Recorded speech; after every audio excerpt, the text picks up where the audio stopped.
if you want to put a human face to this existential internal strife that's happening in the Republican Party, it's best played out in the Ron DeSantis v. Donald Trump saga that is currently happening. By Jon Stewart himself. But who else would it be? Fareed, it's nice to see you. I love your aquarium. Thank you, exactly. Yes. We can go swimming afterwards. Yes.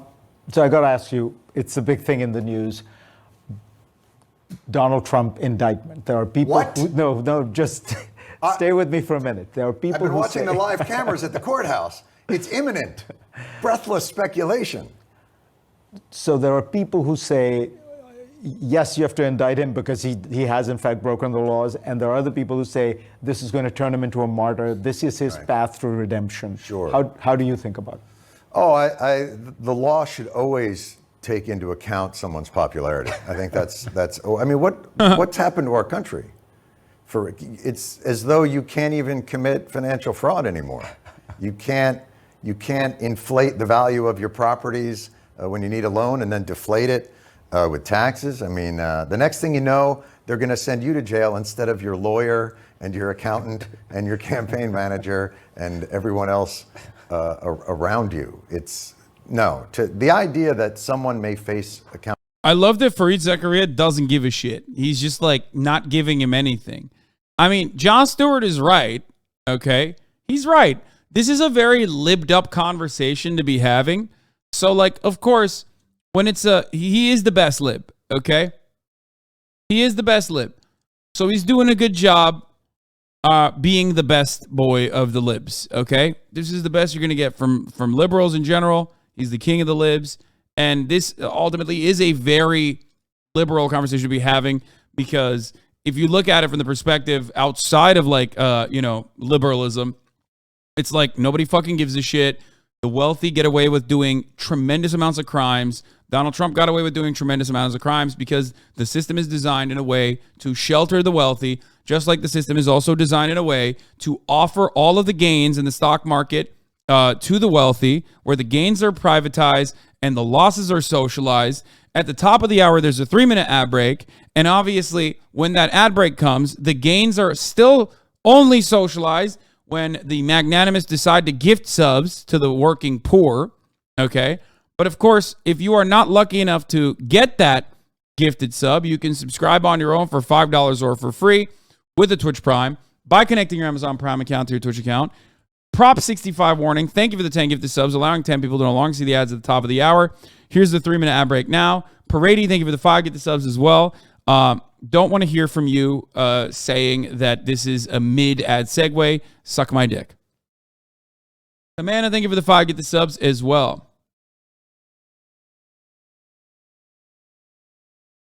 Hasan, are you going to cover the school shooting in Nashville? The FBI are on my street right now. Apparently, the school shooter was my neighbor. I already covered it, and we've moved on from it. You want to know why? Sakura Gore, thank you for the 25 get the subs. Holy shit. You want to know why we covered it and moved on from it, even though it's only been like 2 fucking hours since we started? Because at this point, unfortunately, school shootings are so commonplace. Mass shootings are so commonplace that I have a streamlined approach to covering it, immediately giving you what the fucking talking points are, and waiting for new details or whatever, and then moving on. We don't have any more information about what's going on. When we get more information, I can talk about it, but it's just like odd. Like there's nothing to talk about other than give you some of the details and then address some of the misinformation that's going on. Yeah. So nowadays, oh, this clip is better. Okay, well let's watch this first, and then we'll. Who's that rich and powerful is outrageous, and this country should. Rasington, thank you for the 10 gifted subs. But what if it turns out to be his get out of jail free pass? It's his path to people will see him as a martyr. Okay. You're okay with that? He could become president again. He could become president anyway. Fareed, we either have the rule of law or we have no rule of law. The rule of law does not take into account. Dude, Fareed is fucking crazy for being like, oh, this law, like this court case might actually trump Trump's popularity. CNN has done this every single time. I've been yelling at CNN. I have been yelling at CNN. I feel like we are literally repeating the same cycle. Okay? CNN has been doing this since Donald Trump came down that goddamn escalator. Okay? They literally are like, well, this is going to increase Trump's popularity. It's like, first of all, you're going to increase Trump's popularity. Okay? Like, shut the fuck up. You're doing that. You're doing that. You're doing that every day. Okay? It's mind-boggling that they're still being like, well, should we even prosecute him? Because, like, what if he becomes more popular? First of all, do I think it might make him more popular? Yeah, of course. It's super sick to, like, beat the case, okay? You go in, it's like a bullshit fucking, it's a bullshit violation. It's literally the weakest one they could catch him on, okay? It's, like, almost hilarious that they would get him on this little, like, minor thing that, like, other presidents have actually gotten away with by paying a fine, okay? That part is true. That part is definitely true. But what Jon Stewart is saying is still also true, which is that what are we doing here? Like, we should hold presidents to account.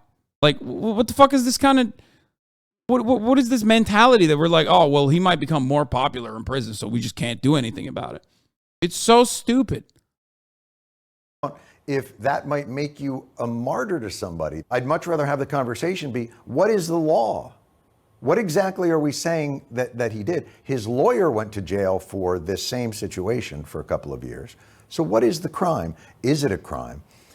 There are people who say it's selective prosecution, that this would not... Everything is selective prosecution. The reason why Donald Trump became popular in the first place, and the reason why these populist movements, is that the citizenry... And they do it... Hit him on that. Great success. Speak on it. And they won't stop it because they're the ones in charge of making the law about it. I love that. And instead of I love that. bringing accountability to the rampant corruption that is surrounds our government and our financial systems, the Supreme Court just changed the definition of corruption. Rather than prosecuting it, rather than holding people accountable, they just went, how about this? Okay, why don't we just say this? It's even better than that, was that they said, you politicians, you think that's corruption because you're engaging in it, but we actually don't think it's corruption. And we're going to tell you, don't worry about it. You can influence peddle as long as you don't explicitly say, by the way, this money is so that I may influence this law specifically. And you have to lay out. Like, that is what has the lack of confidence that people have in the system is, and you even see it throughout the media, even that conversation. Fareed isn't wrong about the prison thing, though. Jailing a candidate isn't effective. Everyone loves and remembers our 31st president, Eugene Debs.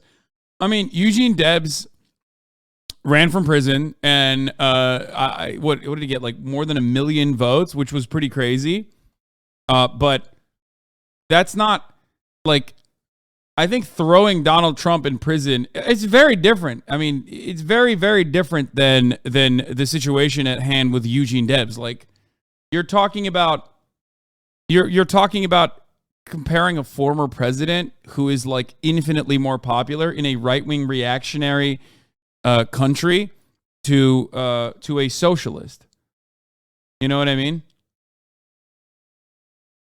Like, there's like, you can't even make an analogy in that situation. I do think that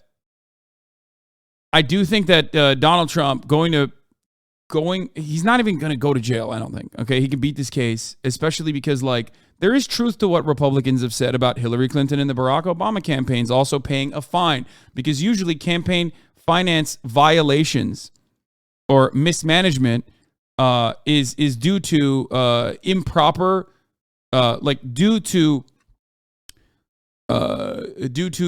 accounting, or just not classifying specifically what you're paying someone for.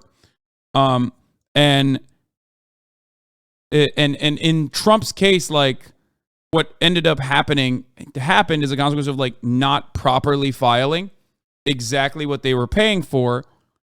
And for this reason, I don't think that he would go to jail for this anyway, especially when there is so much especially when there's so much precedent for other candidates also just like paying a fine for much larger numbers even. So I don't know. Compliances are a huge thing, but rarely you go to jail. Yeah, I mean it's like a misdemeanor charge that's like trumped up to a felony, but ultimately it doesn't really matter. Because like it's funny, it's laughable, it's fun. I want him to go to jail. It would be super sick.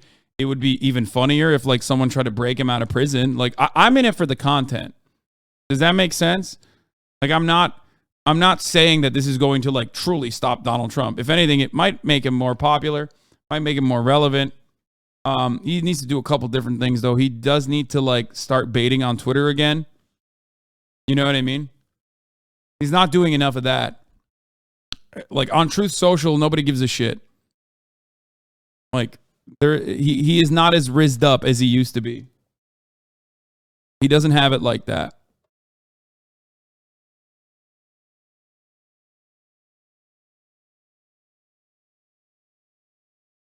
I thought he's still banned on Twitter. No, he's not. He just doesn't post because he's posting on Truth Social. But like, I think that is actually harming him a little bit because he needs to be antagonizing media more. He needs to be antagonizing the media more so that the media covers him. But as it stands currently, the media doesn't really cover him all that much because he's not top of mind all that much. So, you know, when the media doesn't cover him and he doesn't have a direct way to talk to his audience or a broader audience, he's going to fall off a little bit.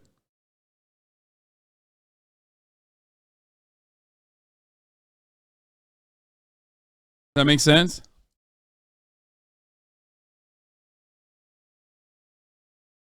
Conversation.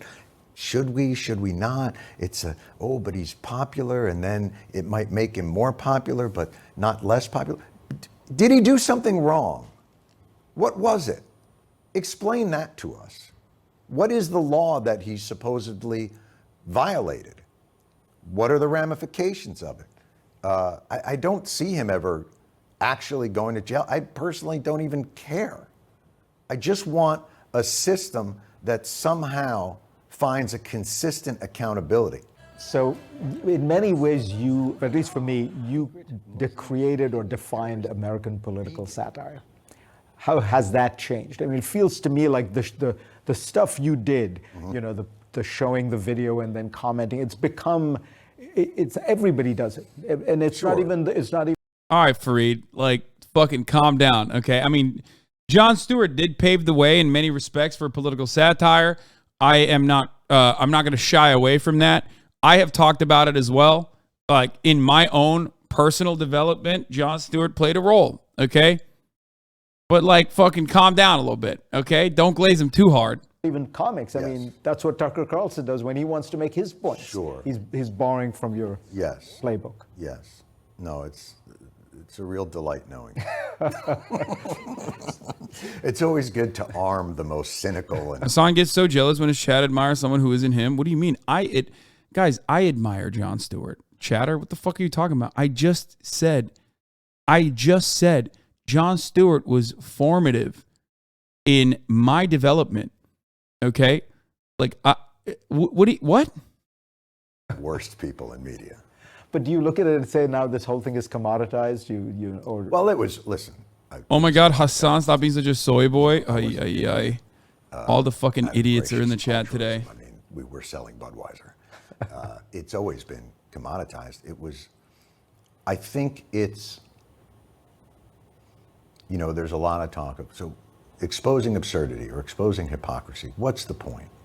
Well, the point is that this is a relentless fight.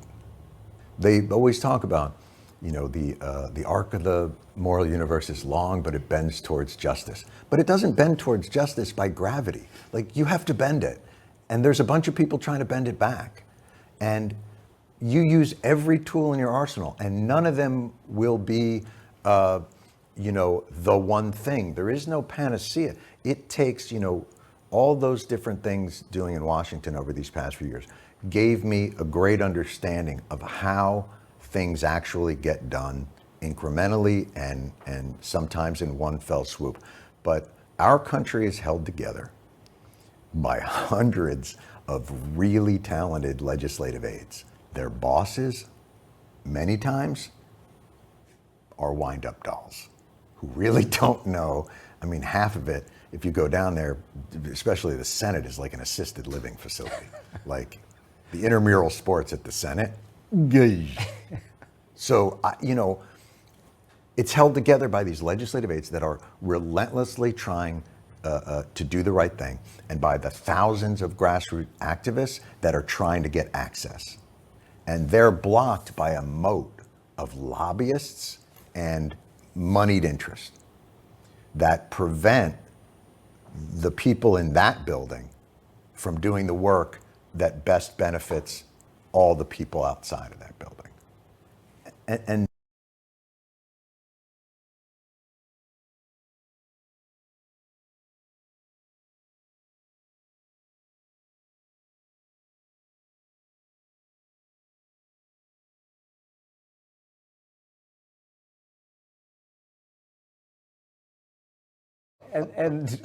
That's your takeaway, Fareed? God damn you. Yeah.